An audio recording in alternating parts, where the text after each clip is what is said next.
धनुष बाढ़ के बाद उद्धव ठाकरे से छीन सकता है मशाल सिंबल। इस पार्टी ने चुनाव आयोग में ठोका दावा। शिवसेना पार्टी के अधिकार और धनुष बाढ़ निशानी हाथ से गंवाने के बाद उद्धव ठाकरे की मुसीबतें बढ़ती जा रही है।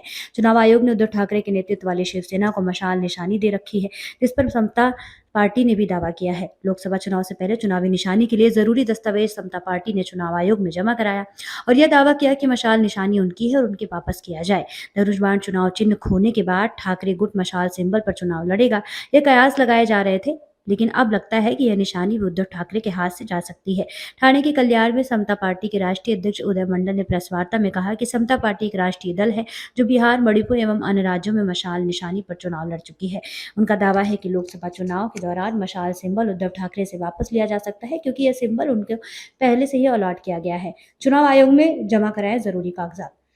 लोकसभा चुनाव से पूर्व चुनाव आयोग ने सभी राष्ट्रीय दलों को चुनावी निशानी के लिए अनिवार्य कागजात जमा करने की सूचना दी है, जिसके लिए पार्टी द्वारा सभी जरूरी पेपर चुनाव आयोग में सबमिट किए गए हैं। उदय मंडल ने आगे कहा कि शिवसेना में हुए 2 फाड़ के बाद शिवसेना के अधिकारी को लेकर विवाद चल रहा था।